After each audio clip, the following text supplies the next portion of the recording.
नमस्कार, स्वागत है आपका केकेडी न्यूज पे। आज हम चर्चा करने के लिए आए हैं जहां पर आप देख रहे हैं कि मुंबई में विपक्षी दलों के 26 दलों के गठबंधन की एक विशेष बैठक हो रही है और मुंबई पे इस पे मंथन चल रही है।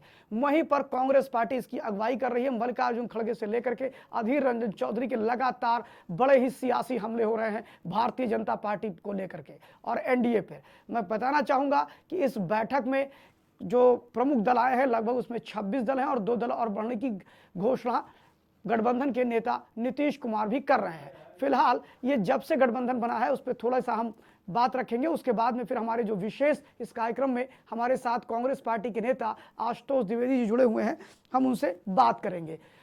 हम बताना चाहेंगे कि ये जो गठबंधन बना है, फिलहाल भारतीय राजनीति में गठबंधन की पुरानी परंपरा रही है। 1952 में जब भारतीय जनसंघ बना था तभी उसने एक डेमोक्रेटिक फ्रंट बनाई थी। तो हाँ, गठबंधन सरकार उन्होंने बनाई थी और आपको बता दें कि श्याम प्रसाद मुखर्जी ने गठबंधन सरकार जो बनाई थी उसको नेशनल डेमोक्रेटिक फ्रंट के नाम से जाना गया। फिलहाल उनकी लोकसभा में सिर्फ 3 सीटें थी, लेकिन गठबंधन दल मिलाकर के उनकी लोकसभा में 32 और राज्यसभा में 10 लोग हुआ करते थे। फिर ये गठबंधन की राजनीति चलते चलते 1977 में एक बड़े रूप में आई जब गैर कांग्रेसी गठबंधन बनाने की बात आई। उसमें समाजवादी भी थे, उसमें वामपंथी भी थे, कई दल के लोग उस गठबंधन में आए और उस गठबंधन ने इंदिरा गांधी की सत्ता को उखाड़ फेंका, जिसको इमरजेंसी के रूप में हम जानते हैं। फिर एक गठबंधन का दौर चला और लगभग 80 से लेकर 89 तक कांग्रेस का एक छत्र राज रहा। उसके बाद 89 में कुछ स्थितियां बदली और गठबंधन की राजनीति में फिर से लोगों को जाना पड़ा और उसमें हम जानते हैं कि स्वर्गीय श्री चंद्रशेखर जी को देश का प्रधानमंत्री बनाया गया। उसके बाद आप देखेंगे कि वो गठबंधन का दौर था जिसमें दोनों ध्रुव, यानी हम कह सकते हैं कि समाजवादी पार्टी जो उस समय और दूसरी तरफ कम्युनिस्ट पार्टी और दक्षिण और वामपंथ दोनों सब एक साथ में थे और उन्होंने गैर कांग्रेसवाद का डंका बजाते हुए चंद्रशेखर जी को प्रधानमंत्री बनाया। उसके बाद में हम बात करें तो ये गठबंधन की राजनीति फिर उसके बाद रुकने का नाम नहीं ले रही थी और क्षेत्रीय दल इसमें हावी हो रहे थे। 96 में जाकर के गठबंधन की राजनीति, 91 में जब पीवी नरसिम्हा राव ने सरकार बनाई तो वो भी गठबंधन की ही सरकार थी और आपको बताएं कि वह भी गठबंधन की सरकार थी। झारखंड मुक्त मोर्चा का समर्थन लिया था और उसमें एक रिश्वत कांड झारखंड मुक्त मोर्चा को लेकर के एक बड़ा इशू बना था भारत के अंदर। गठबंधन की राजनीति उससे फिर आगे बढ़ती और 96 में अटल बिहारी वाजपेयी की 13 दिन की सरकार जाने के बाद दोबारा संयुक्त मोर्चे की सरकार बनती है जिसको यूनाइटेड फ्रंट के नाम से हम जानते हैं, जिसमें एसडी देवगौड़ा और इंद्र कुमार गुजराल प्रधानमंत्री इस देश के बनते हैं, जिसको कांग्रेस ने बाहर से सपोर्ट दिया था और दोनों ही सरकारों को बहुत ही कम मौका मिला और जल्दी दोनों सरकार गिर गई। उसके बाद में फिर से एक बार 98 में अटल बिहारी वाजपेयी का एनडीए नेशनल डेमोक्रेटिक ऑर्गेनाइजेशन बना, नेशनल डेमोक्रेटिक अलायंस बना और ये अलायंस लगभग 252 सीटें जीतने में कामयाब रहा। उसके बाद अटल बिहारी वाजपेयी इसके नेता बनते हैं और ये गठबंधन की सरकार चलाने वाली 5 साल पहली बार इस देश के अंदर ऐसा हुआ था कि गठबंधन की कोई सरकार 5 साल चल सकी और अटल बिहारी वाजपेयी ने 99 में गठबंधन की सरकार चलाई और लगातार 2004 तक गठबंधन की सरकार रही। उसके बाद कांग्रेस ने भी इसी फार्मूले को अपनाया और 2004-2009 में कांग्रेस ने भी गठबंधन की सरकारें चलाने का काम किया और आपको बता दें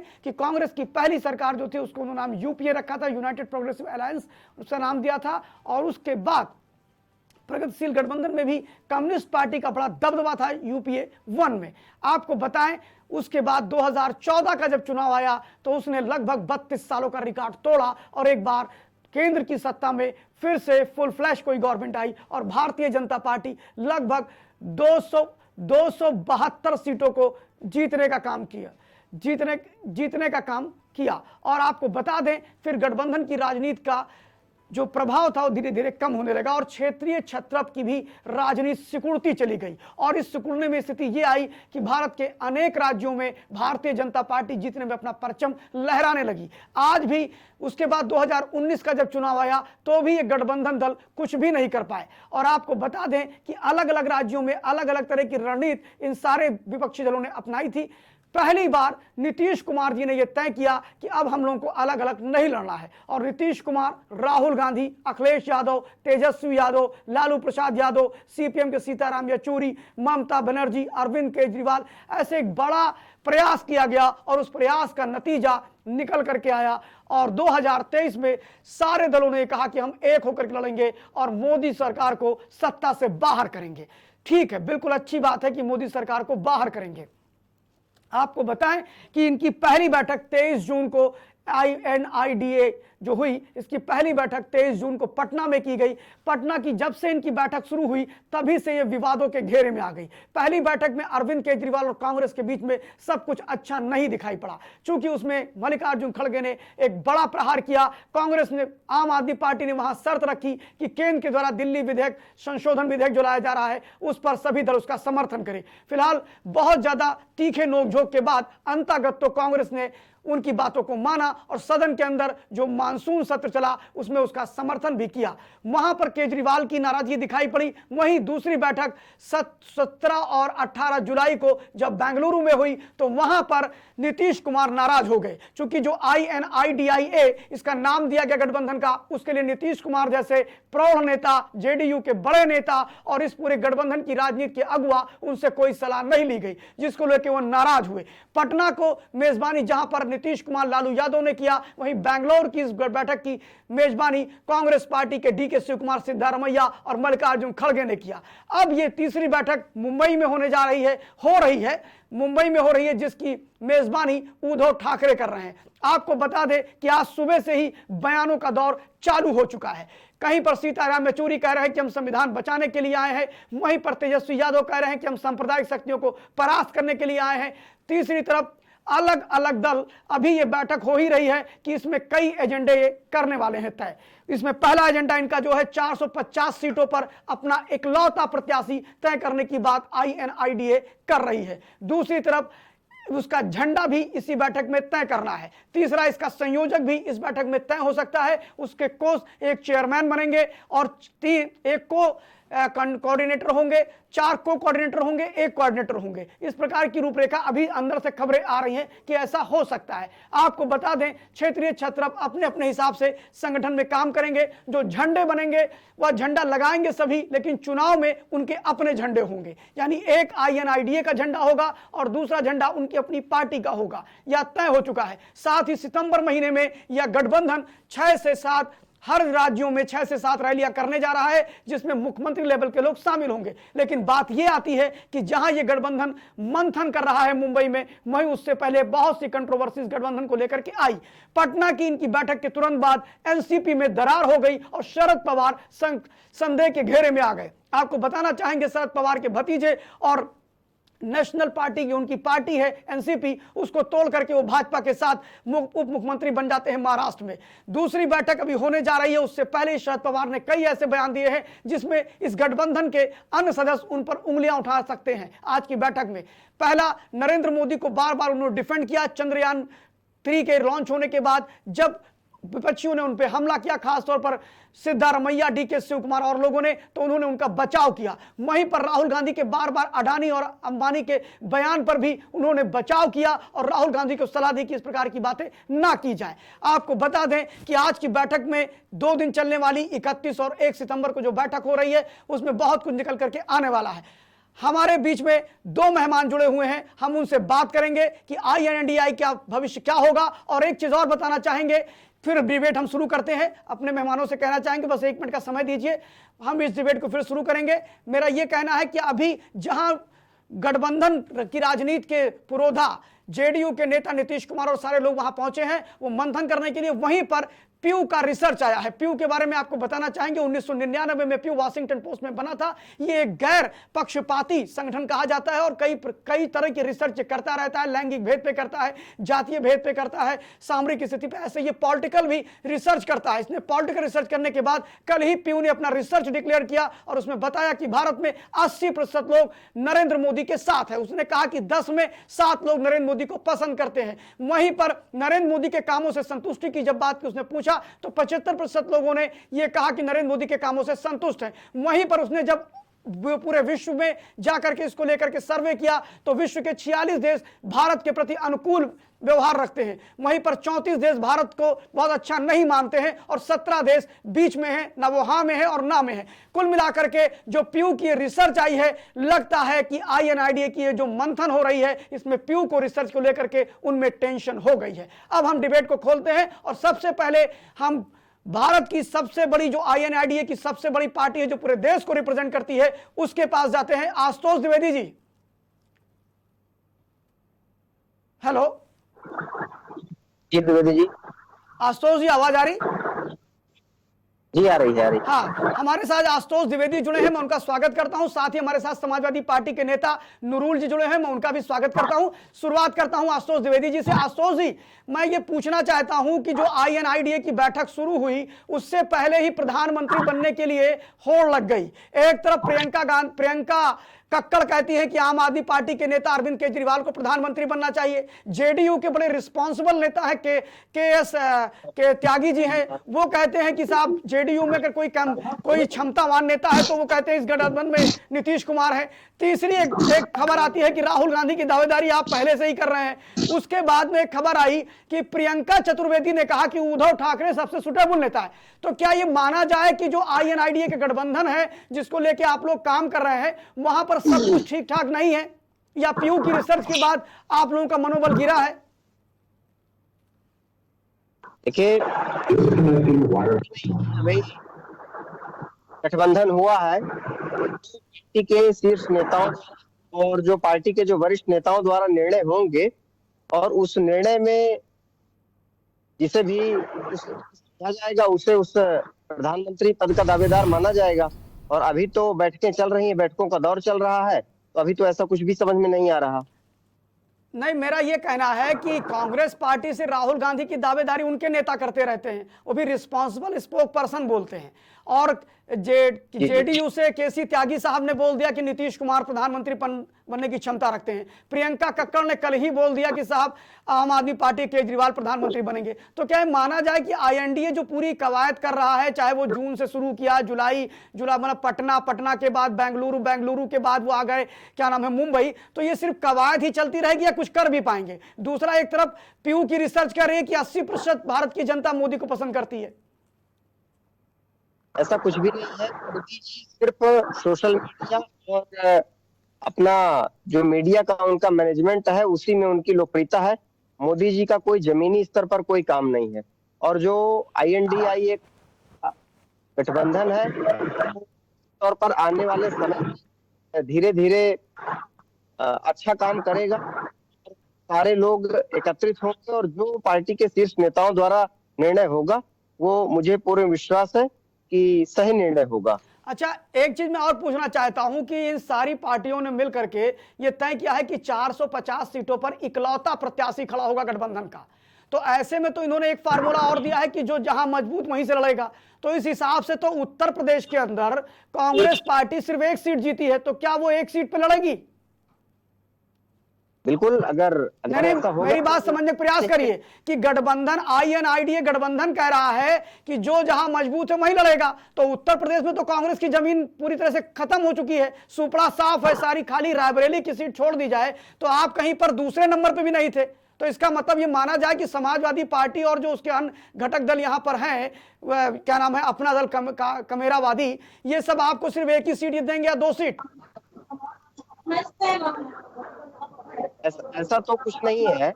कई कई सीटों पर कांग्रेस अच्छा प्रदर्शन करेगी और पिछले चुनाव में भी कांग्रेस का अच्छा प्रदर्शन रहा। पूर्व में भी उत्तर प्रदेश में कांग्रेस की सीटें रही हैं। और जब से देश की आजादी के बाद अभी तक कांग्रेस ही केंद्र में रही। अरे द्विवेदी जी, आप ये अरे आशुतोष जी, ये बताइए कि आप कह रहे हैं कि कांग्रेस का प्रदर्शन अच्छा था। अब तक की कांग्रेस के इतिहास में सबसे खराब प्रदर्शन 2014 का रहा, उसके बाद सेकंड सबसे खराब प्रदर्शन रहा तो 2019 में रहा, और 19 में उत्तर प्रदेश में कांग्रेस एक सीट पाती है लोकसभा में। आप कह रहे हो प्रदर्शन अच्छा था, यहां तक कि राहुल गांधी चुनाव हार जाते हैं, आप कह रहे हो प्रदर्शन अच्छा था। कैसे अच्छा था?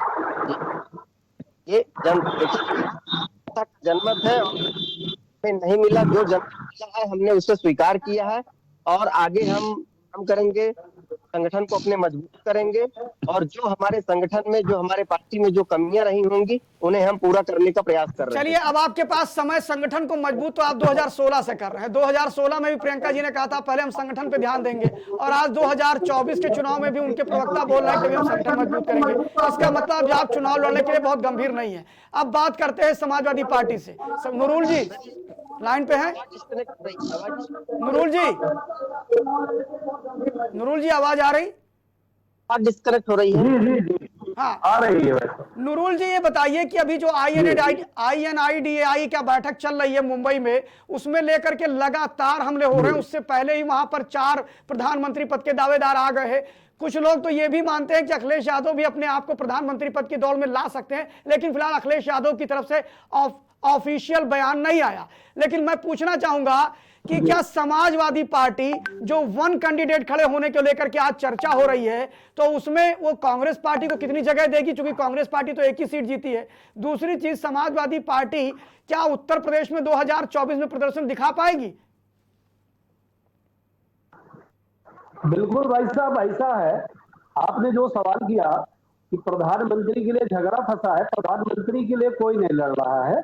एक बात ये जान लीजिए, इसमें जो बनेंगे बंबई के मीटिंग में, आजकल में जो मीटिंग हो रही है उसमें जो लोग बनेंगे वो संयोजक बनेंगे, और प्रधानमंत्री पद का कौन दावेदार होगा ये जीते हुए सांसद तय करेंगे, ना कि आज भी तय होगा। ये जीते हुए जो सांसद हैं वो तय करेंगे कि कौन प्रधानमंत्री पद की दौड़ में है और कौन सी पार्टी या इस इंडिया गठबंधन में हमारे कौन सबसे ज्यादा सीटें लाया है, उस बेस पर चुनाव होगा। और आज कोई इस तरीके से वहां क्लियर नहीं होने वाली है जहां तक हम लोगों को जानकारी है, और उसमें सिर्फ संयोजक तय होंगे। कौन संयोजक होगा, कौन सा संयोजक होगा, नहीं तो आप नूरुल जी ये बताइए, नूरुल जी, तो ये माना जाए कि INIDA में सब कुछ ठीक नहीं है, क्योंकि आप तो इस तरह का बयान दे रहे हैं, लेकिन वहीं पर प्रियंका कक्कड़ ने कल बयान दिया कि आम आदमी पार्टी के केजरीवाल साहब अच्छे प्रधानमंत्री हो सकते हैं। वहीं पर JDU के प्रवक्ता KC त्यागी कह रहे हैं अच्छे प्रधानमंत्री हो सकते हैं, और कल ही प्रियंका चतुर्वेदी ने भी बयान दिया कि उद्धव ठाकरे प्रधानमंत्री हो सकते हैं। तो कहने का मतलब है कि या तो आपका आपसी असमंजस नहीं ठीक है।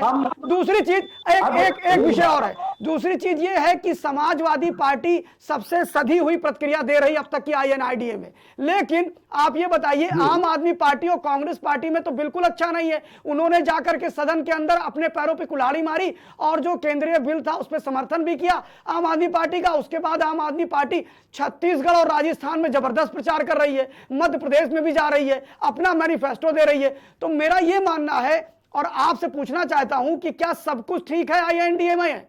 बताइए। बिल्कुल सब ठीक है। अरे कैसे ठीक है भाई, प्रियंका कक्कड़ बयान दे रही है। और दूसरी चीज, INIDA में सब कुछ ठीक है, समाजवादी पार्टी में भी क्या सब कुछ ठीक है? क्योंकि समाजवादी पार्टी में स्वामी प्रसाद मौर्य के लगातार 2 बड़े विवादित बयान आए। एक बयान उनका आया रामचरितमानस को लेकर के, जिसमें मेरे जीवन काल में पहली बार रामचरितमानस को जलाया गया। दूसरी बार यही स्थिति आई कि रामचरितमानस के बाद उन्होंने कहा हिंदू कोई धर्म ही नहीं है। तो क्या ये मानते हैं कि जो अभी चुनाव होने वाले हैं 2024 में, उसमें इसका कोई फर्क नहीं पड़ेगा?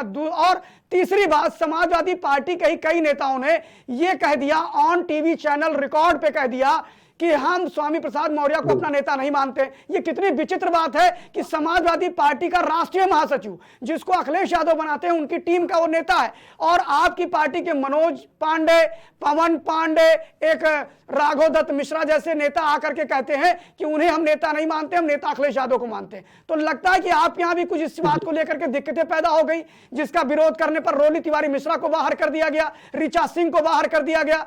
तो समाजवादी पार्टी भी कुछ डगमगा रही है। नहीं, कोई दिक्कत नहीं है हमारे उसमें। पार्टी में जो भी हमारे राष्ट्रीय अध्यक्ष जी फैसला करेंगे, और जिस सीट बयान में क्या फैसला करना है भाई, आप बताइए। आपके राष्ट्रीय अध्यक्ष जी ने अभी तक कोई कार्रवाई की क्या स्वामी प्रसाद मौर्य पे? बताइए क्या कार्रवाई की? इसका मतलब है कि उन्हें सवर्णों का वोट नहीं चाहिए, इसका मतलब है कि उन्हें हिंदुओं का वोट नहीं चाहिए। जैसे पहले वो आजम खां को तैयार किए रहते थे कि हर मामले पे बोलते थे, ना उनके पिता उस पर कोई प्रतिक्रिया देते थे, स्वर्गीय मुलायम सिंह यादव जी, और ना वो कोई प्रतिक्रिया देते हैं। जी नूरुल जी बताइए। देखिए, स्वामी प्रसाद मौर्य जी पुराने नेता हैं, वरिष्ठ नेता हैं, मैं उनके कथन पर कोई टिप्पणी नहीं कर सकता। लोग विश्लेषण करें उन्होंने क्यों कहा, किस लिए वजह से कहा, क्या कहा, मैं उसको नहीं पढ़ना चाहता। भाई हम लोगों से बहुत ज्यादा उम्र के हैं, हम लोग उन पर कोई कटाक्ष भी नहीं कर सकते। रहा सवाल हमारी पार्टी में राष्ट्रीय अध्यक्ष जी के नेतृत्व में पूरा प्रदेश में हम लोग चुनाव लड़ने के लिए तैयार हैं। अरे नूरुल जी, नूरुल जी, नूरुल जी, नूरुल जी, एक प्रश्न आपसे। अभी आपने कहा स्वामी प्रसाद मौर्य बहुत पुराने नेता हैं। आपकी पार्टी में पवन पांडे से पुराने तो नेता नहीं है वो। आपकी पार्टी में मनोज पांडे से पुराने नेता तो नहीं है वो। मनोज पांडे से जब पूछा पत्रकारों ने कि आप स्वामी प्रसाद मौर्य को जानते हैं, उन्होंने कहा कौन है स्वामी प्रसाद मौर्य। मुझे बड़ा तरस आती है कि स्वामी प्रसाद मौर्य के बयान को अगर आप समर्थन करते हैं तो 2024 आपके लिए अच्छा नहीं होगा।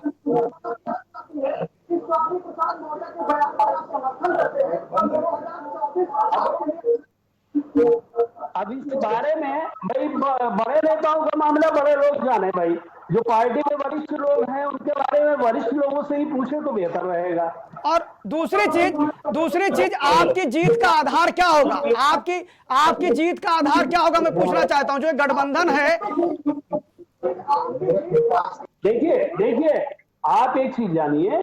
हाँ, मोदी जी की गवर्नमेंट को, मोदी जी की हुकूमत को पूरे भारत में 37% शेयर वोट मिला था।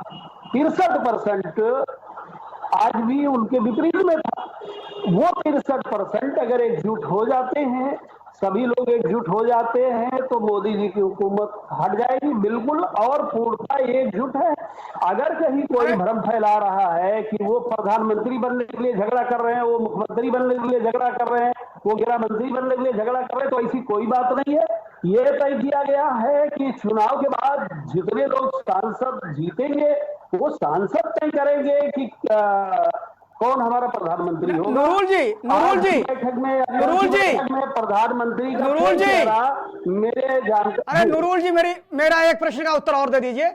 मैं सिर्फ इतना पूछना चाहता हूं कि 2019 में आप 85%, यानी पीडीए आप बोल रहे हैं, समाजवादी पार्टी के लोग 85% एक साथ लड़े थे नरेंद्र मोदी के खिलाफ। यानी बहुजन समाज पार्टी एससी हो गई और साथ में मुसलमान, और समाजवादी पार्टी हो गई पीडीए, यानी पिछड़ा दलित, ये हो गए और मिलकर के लड़े थे। तब आप कहीं आसपास दिखाई नहीं पड़े नरेंद्र मोदी के। मेरा सिर्फ इतना कहना है कि उस समय तो बड़ा गठबंधन बहुजन समाज पार्टी आपके साथ था, उससे तगड़ा गठबंधन तो मेरे ख्याल से अभी दिखाई नहीं पड़ रहा है।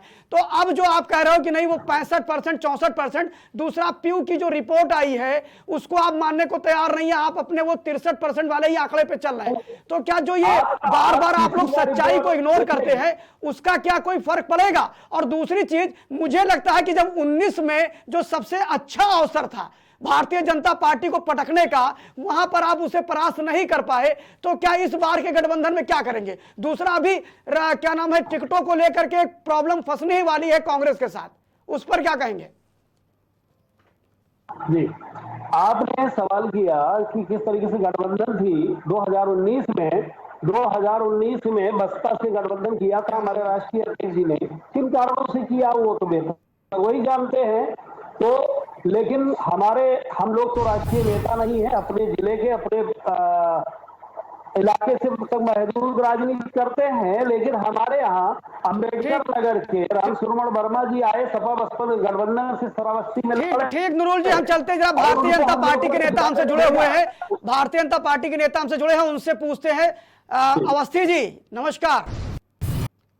अवस्थी जी, हाँ अवस्थी जी, आवाज आ रही? अवस्थी जी अपना माइक अनम्यूट कर लीजिए। अवस्थी जी, नमस्कार भाई। हाँ अवस्थी जी, आपसे एक प्रश्न है कि लगभग ये गठबंधन की जो राजनीति थी समाजवादी पार्टी और बहुजन समाज पार्टी की 2019 में, वहां वो भाजपा को नहीं पराजित कर पाए, जहां पर 85% जनसंख्या का वो गठबंधन था। यानी अगर मुसलमान ले लिए जाए, दलित ले लिए जाए, पिछड़े ले लिए जाए, तो 85%, जैसा कि अखिलेश यादव के शब्दों में बात की जाए तो पीडीए जो कह रहे हैं उसकी बात मान लेते हैं, तो भी वो भाजपा को परास्त नहीं कर पाया। अभी ये जो 28 दलों का गठबंधन आज होने जा रहा है, मुंबई में मंथन चल रहा है और प्यू रिसर्च ने ये बोल दिया कि 80% जनसंख्या भारत की मोदी को पसंद करती है। वोट कितना देगी नहीं देगी ये प्यू नहीं कह रहा है, प्यू सिर्फ इतना कह रहा है कि 80% जनसंख्या उनको पसंद करती है, 10 में 7 लोग मोदी को पसंद करते हैं और 70% लोग मोदी के कामों से खुश हैं। तो मेरा सिर्फ इतना कहना है कि जिस प्रकार की कवायद मुंबई में चल रही है, जैसे आज वो अपना झंडा तैयार करेंगे, आज अपने संयोजक तैयार करेंगे, सीटों पे भी बातचीत होगी, अभी इनकी 2 बैठकें और होनी है, एक बैठक बैठक इनकी होने जा रही है कलकत्ता में, दूसरी बैठक लखनऊ उत्तर प्रदेश में होगी, यानी 5 बैठक अभी तक प्रस्तावित थी जिसमें 3 हो गई हैं। तो क्या आप मानते हैं कि INIDA जो है वो एक बहुत तगड़ी चुनौती लेकर के भाजपा के सामने आएगा?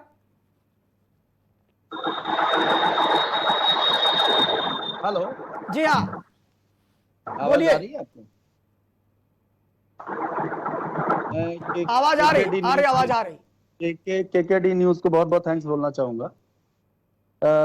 जहां तक गठबंधन की बात है, आज मुंबई में चल रहा है, माननीय मोदी जी ने बहुत स्पष्ट तौर पे कहा है कि अभी तक इनका गठबंधन जो हो रहा है उसका दूल्हा ही नहीं मालूम है कौन है। अभी दूल्हे की तैयारी करें, सेहरा वेरा बांधें, उसके बाद ये कुछ विचार विमर्श करें कि इसमें से कौन प्रधानमंत्री बनेगा। 6 कैंडिडेट प्रधानमंत्री के रूप में आ रहे हैं, जिसमें केजरीवाल जी हैं, ममता जी हैं, उद्धव ठाकरे जी भी आ गए हैं, आपके अखिलेश जी भी हैं, आपके ये क्या नाम है, और 2 लोग और हैं। तो मैं ये कहना चाहता हूं कि सबसे पहले तो सेहरा जीत को बांधना है। जिनके भी लोग जो भी लोग समर्थन कर रहे हैं इन लोगों का, पहले तो ये कोशिश करें कि इसमें दूल्हा कौन रहेगा। और दूसरी बात, गठबंधन की जहां तक बात रही, तो गठबंधन आज पहली बार नहीं हो रहा है, इसके पहले भी हो चुका है और मुंह की खानी पड़ी इनको। और आने वाला समय, चूंकि मैं बता देना चाहता हूं, जंगल में जो राजा होता है वो शेर ही होता है और बाकी जंगली जानवर बहुत सारे होते हैं, लेकिन नेतृत्व शेर का ही स्वीकार करना पड़ता है। आज की तारीख में भारतीय जनता पार्टी एक बहुत बड़ी पार्टी है, विश्व स्तरीय पार्टी है और देश विश्व गुरु की ओर पूरी दुनिया में पहचाना जा रहा है। वो चाहे जिस क्षेत्र में देख लीजिए। तो पहले तो ये लोग ये चिंता करें कि शेर बनने के लिए कौन आएगा और नेतृत्व क्या पब्लिक स्वीकार करेगी। अगर मान लिया स्वीकार कर भी लेती है, या ये लोग जंगली जानवर जैसे जंगलों में होते हैं, कहते हैं कि हम तो शेर का नेतृत्व स्वीकार नहीं करेंगे, तो क्या ऐसा संभव है? अगर मान लिया कोई राजा बन भी जाता है, तो क्या इस देश का निर्माण या इस देश के बारे में, या जो जनता यहाँ पर पूरी तरीके से मकान ले लीजिए, आप उज्ज्वला योजना के तहत गैस ले लीजिए, शौचालय ले लीजिए, जितनी तरीके की सुविधाएं माननीय मोदी जी के द्वारा इस जनता को मिल रहा है, क्या ये दे पाएंगे? इतने दिन सत्ता में रहे, 60 साल कांग्रेस की सत्ता रही, आज तक पूरे देश को इन्होंने नाली पानी खड़ंजा तक तो दिया नहीं, इन्होंने रोडे तक तो बनाई नहीं, ढंग से इन्होंने देश का सम्मान तो कराया नहीं। तो कैसे मान ले कि इनका नेतृत्व आगे आके देश का निर्माण करने का काम करेगा? जी बताइए। अवस्थी जी एक प्रश्न है, अवस्थी जी एक प्रश्न है कि भारतीय जनता पार्टी को और एनडीए गठबंधन को तगड़ी चुनौती देने के लिए ही नीतीश कुमार लगातार बैठकें कर रहे हैं। एक आध बैठकें नहीं, वहां पटना हुई उसके बाद, और नीतीश कुमार ने तो यहां तक कह दिया है कि मुझे कुछ नहीं चाहिए, सिर्फ मोदी को हटाना है। और लालू यादव ने कहा कि जैसे वो अवधि बिहारी भाषा में बोलते हैं कि उनकी नट्टी काट देना, ठीक है, कि हम उनकी नट्टी काट देंगे, इस तरह के बयान दिए। अभी सुबह से ही लगातार बयान आ रहे हैं। सीताराम येचुरी कह रहे हैं कि हम संविधान बचाने जा रहे हैं, तेजस्वी यादव कह रहे हैं हम सांप्रदायिक सौहार्द बनाने के लिए और सांप्रदायिक पार्टियों को हराना चाहते हैं।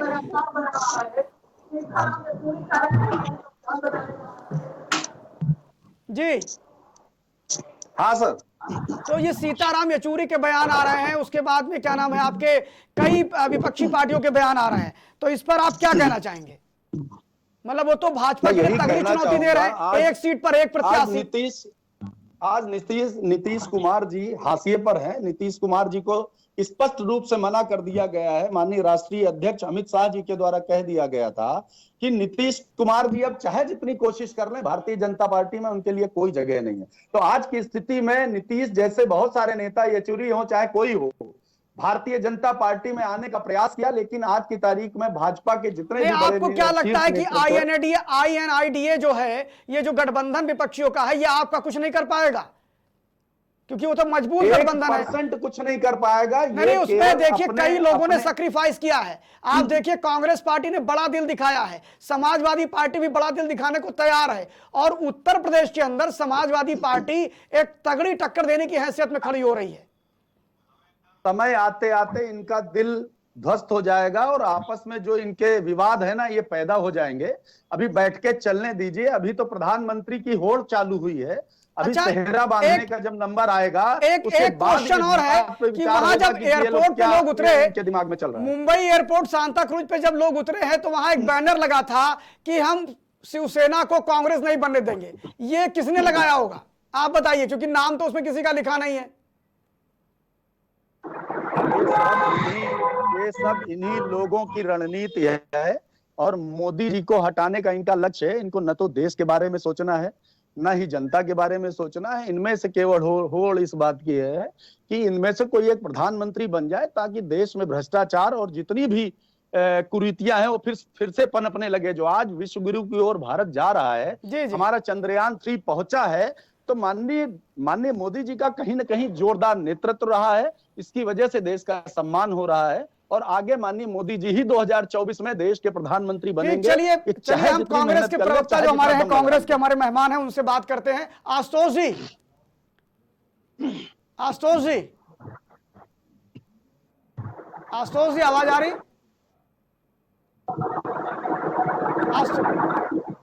अनम्यूट करिए आशुतोष जी आप अपने आप को। आशुतोष जी, अनम्यूट किया आपने? जी जी। आशुतोष जी, अभी भारतीय जनता पार्टी के प्रवक्ता हमारे बोल रहे थे कि 2024 में वही जीतेंगे और शेर और पता नहीं क्या क्या चीजें का तमगा दे रहे थे। मेरा सिर्फ इतना कहना है कि भारतीय जनता पार्टी आपके इस 28 दलों के गठबंधन के बाद भी, जो आज 28 हो जाएंगे, अभी तक तो 26 दल ही हैं, तो ये ऐसा क्या कारण है कि भारतीय जनता पार्टी आपके इस गठबंधन से भयभीत नहीं है, बल्कि आपके नेता मल्लिकार्जुन खड़गे कह रहे हैं कि भाजपा गठबंधन डर गया है, उसने इसीलिए गैस सिलेंडर के दाम कम कर दिए हैं। और आपको बताना चाहेंगे कि लाल किले की प्राचीर से नरेंद्र मोदी ने एक ऐलान किया था जिसमें उन्होंने आपके गठबंधन पर बहुत तगड़े प्रहार किए और उस तगड़े प्रहार में उन्हें कहा यह तुष्टीकरण का गठबंधन है, यह भ्रष्टाचार का गठबंधन है, यह परिवारवाद का गठबंधन है।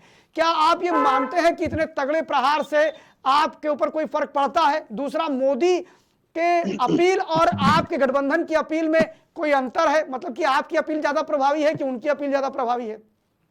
तीसरी बात मेरी ये है कि क्या कांग्रेस पार्टी अंतिम समय तक सैक्रिफाइस कर पाएगी, और क्या INA-IDA में जो गठबंधन उन्होंने लिया है, विपक्ष का गठबंधन बनाया है, इससे कांग्रेस को फायदा कितना है? मुझे ये बताइए, क्योंकि जहां जहां भी आप, जो बड़े राज्य हैं वहां आप छोटे प्लेयर हैं और वहां दिक्कतें आपके साथ यही आ रही है कि आपको छोटे टुकड़े के रूप में सीटें दी जाएंगी, तो इससे आपको नुकसान नहीं होगा? अब मुझे तो लगता है कि क्षेत्रीय दल बढ़ जाएंगे और आप जहां थे वहीं रह जाएंगे।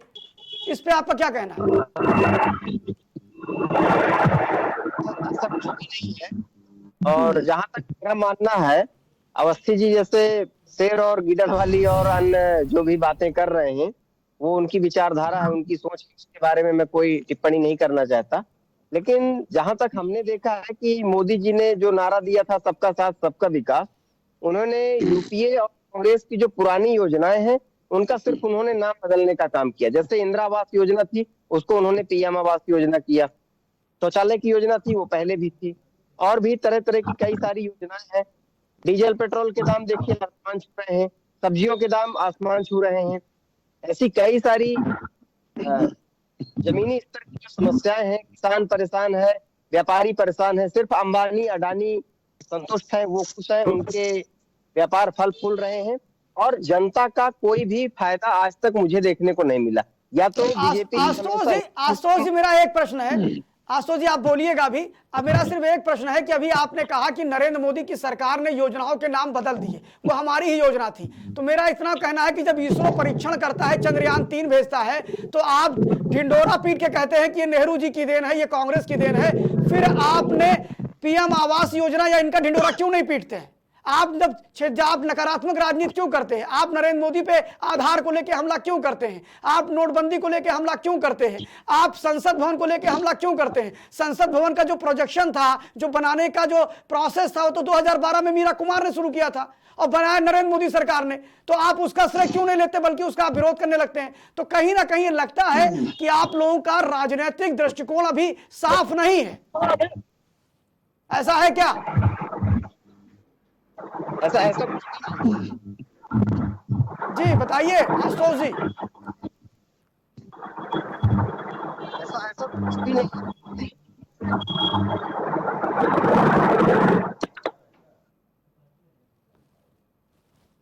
अब हमें नूरुल जी के पास चलते हैं। नूरुल जी, नूरुल जी, हेलो। हाँ नूरुल जी जी आवाज आ रही? बोलिए। हाँ नूरुल जी, मैं सिर्फ इतना जी, कहना जी। चाहता हूं कि समाजवादी पार्टी पे ही पूरा INIIDA का जो गठबंधन है उसका पूरा दारोमदार समाजवादी पार्टी पर है। यह तो आप भी स्वीकार करते होंगे, क्योंकि उत्तर प्रदेश के अंदर अगर इस गठबंधन को केंद्र में सरकार बनानी है तो समाजवादी पार्टी ही एक पार्टी है जो उत्तर प्रदेश में नरेंद्र मोदी और भाजपा का मुकाबला कर सकती है। और ये बात उसने विधानसभा के चुनाव में भी परिलक्षित कर दिया है और तय है कि आने वाले लोकसभा चुनाव में भी समाजवादी पार्टी एक बड़े प्लेयर के रूप में यूपी में होगी।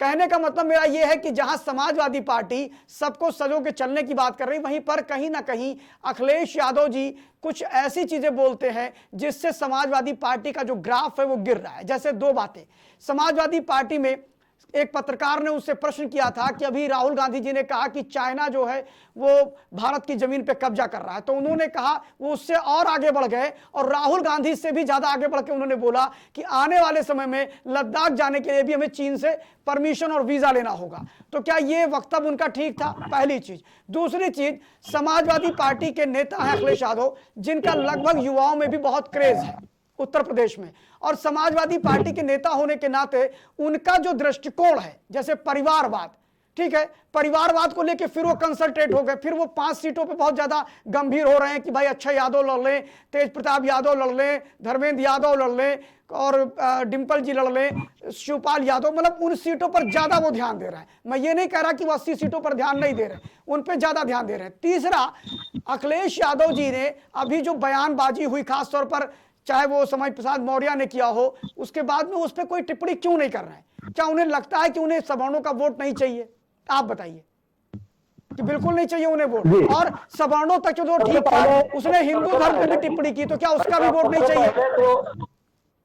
सबसे पहले तो मैं आपको जानकारी दे दूं, जी जब जनता दल बना था और जी। माननीय मुलायम सिंह यादव जी उत्तर प्रदेश के चीफ मिनिस्टर बने थे जी जी सन 89 में, तो उन्होंने सबसे पहले शौचालय निर्माण जो आप बता रहे हैं कि मोदी जी ने चालू किया, कि माननीय मुलायम सिंह जी क्रांति रथ लेके निकले थे, हम लोग इधर से भी गए थे।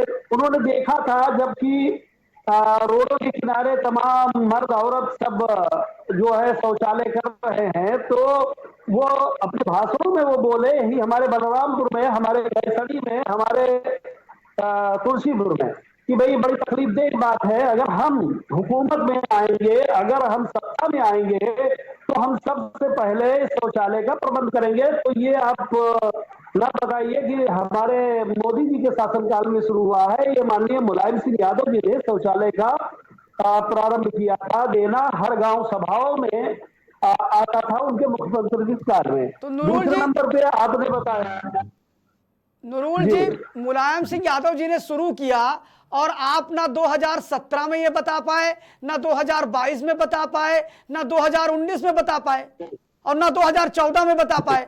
तो इससे बड़ा फेलेवर समाजवादी पार्टी का और क्या हो सकता है?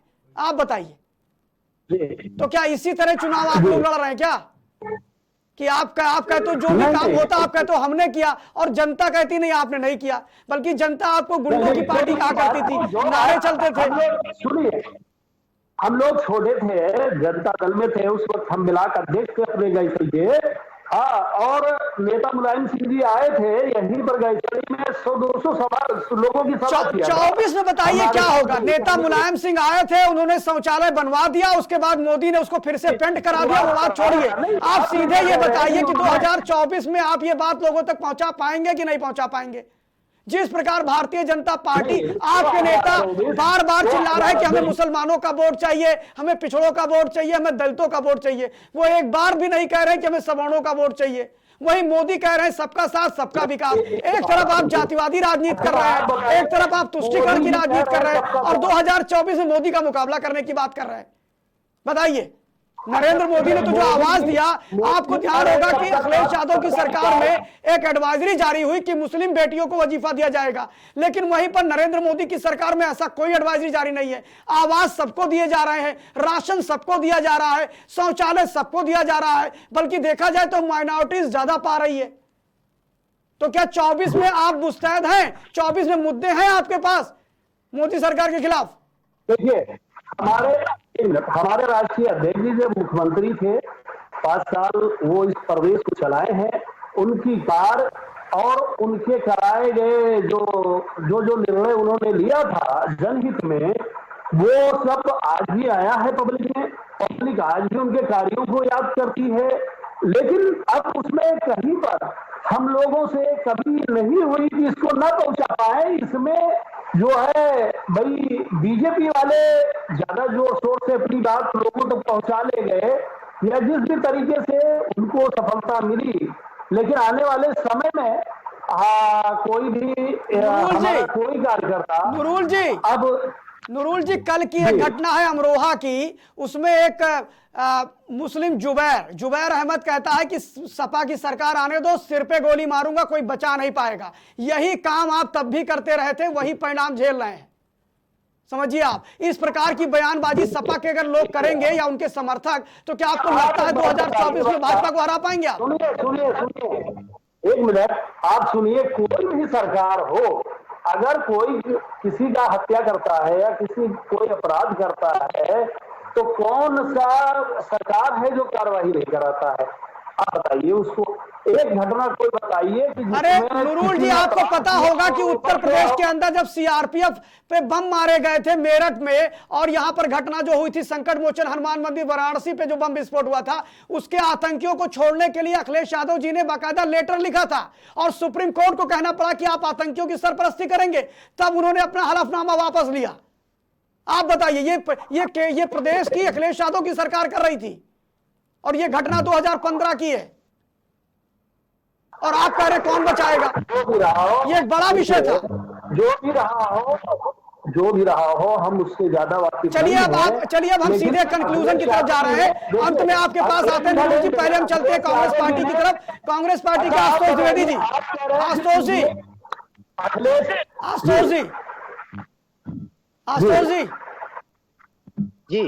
आशुतोष जी, मेरा सीधा, हम लोग कंक्लूजन की तरफ जा रहे हैं, मेरा सीधा ये कहना है कि INIDA पे गठबंधन में जाने से कांग्रेस पार्टी को कितना लाभ होगा और कितना नुकसान? उत्तर प्रदेश में आप क्या गुल खिलाएंगे, और क्या देश में INIDA मोदी सरकार को हटा पाएगी? सिर्फ ये प्रश्न है मेरा। तो धैर्य रखने का समय है द्विवेदी जी, धैर्य रखने का समय है, और निश्चित तौर पर इंडिया जो नाम दिया गया है INDIA का, तो ये अच्छा प्रदर्शन करेगी, और 2024 के जो लोकसभा के चुनाव होंगे उसमें बहुत अच्छा INDIA का प्रदर्शन होगा, और उत्तर प्रदेश में भी कांग्रेस पार्टी आने वाले चुनाव मजबूती के साथ लड़ेगी और अच्छा प्रदर्शन जनता के सामने होगा। जी बिल्कुल। अवस्थी जी, हेलो अवस्थी जी भाई साहब बताइए। अवस्थी जी, कुल मिलाकर के ये हम कंक्लूजन पे हैं, लास्ट कमेंट आपका है। थोड़ा मैं सिर्फ इतना प्रश्न करना चाहता हूं कि INIDA की जो रफ्तार है वो बहुत हल्की नहीं है, बहुत तेजी से चल रहे हैं। दूसरी लगातार जो बैठकें थी, जैसे पहली बैठक उनकी नहीं हो पाई तो आप लोगों ने बड़ा उपहास उड़ाया, दूसरी बैठक में आपने कहा कि साहब केजरीवाल नाराज हो गए, तीसरी बैठक में आपने कहा नीतीश कुमार नाराज हो गए, और अब ये तीसरी बैठक चल रही, दूसरी बैठक में आपने कहा नीतीश कुमार नाराज हो गए। तो मेरा कहना है कि ये छोटी छोटी बातों से, जैसा संबित पात्रा ने अभी कहा कि क्या नाम है, ये म्यूजिकल चेयर हो रहा, और आज ही प्रदेश अध्यक्ष भारतीय जनता पार्टी भूपेंद्र सिंह जी ने कहा कि वहां पर लोग फोटो सेशन करने गए हैं, तो क्या इतना हल्का है क्या INDA? क्या बिल्कुल भी आपको नहीं लगता है कि INDA आपको दंड दे सकता है? क्योंकि जिस प्रकार आप लोगों ने पहले ही अपने प्रत्याशी घोषित करने शुरू कर दिए मध्य प्रदेश के अंदर, जिस प्रकार आपने तमिलनाडु में तेलुगु भाषा को लेकर के 29 अगस्त को आपने तेलुगु भाषा दिवस मनाने की बात करी, तो क्या लगता है कि भारतीय जनता पार्टी कुछ ज्यादा ही सेंसियर होकर के INDA के हथकंडों को तोड़ने के लिए कुछ काम कर रही है? ये अभी कांग्रेस के प्रवक्ता जी हमारे बता रहे थे कि हमारा अच्छा प्रदर्शन रहेगा, तो इन्होंने पहले से ही स्वीकार कर लिया केवल प्रदर्शन रहेगा, बाकी कुछ होने वाला नहीं है। और दूसरी बात जहां तक है कि इसके पहले भी गठबंधन हुआ, कुछ नहीं हुआ, और यही स्थिति आने वाली है, क्योंकि माननीय मोदी जी जैसा चेहरा कोई नहीं है, किसी पार्टी में नहीं है, और भारत के यशस्वी प्रधानमंत्री जो नरेंद्र मोदी जी हैं, इनका काम करने का तरीका अलग है, जनता से जुड़े हुए हैं और सबकी विचारधारा को बहुत अच्छी तरीके से जानते हैं, और हर फील्ड में काम करते हैं, कोई एक फील्ड नहीं है। देश को निर्माण करने के लिए, देश के निर्माण में जिस चीज की भी जरूरत होती है उसको पूरी तरीके से जमीन पे उतारने का काम करते हैं। अब जैसे शौचालय की बात हमारे समाजवादी के अभी नेता कह रहे थे कि जो शौचालय बनाने की बात थी केवल बात ही थी कि बाकी पैसा भ्रष्टाचार में चला गया था। बहुत सारे आपकी योजनाएं होंगी लेकिन वो जमीन पे तो नहीं आई। आप बहुत सारी चीजें कहते हो, कांग्रेस वाले कह रहे हैं कि सब हमारा ही मोदी जी कर रहे थे। आप क्या कर रहे थे? आपने क्यों नहीं 5-6 करोड़ लोगों को आपने शौचालय दे दिया? क्यों नहीं आपने आवास दे दिया? क्यों नहीं उज्ज्वला गैस में उज्ज्वला योजना के तहत गैस दे दिया? क्यों नहीं आयुष्मान योजना के तहत 5 लाख का बीमा करा दिया?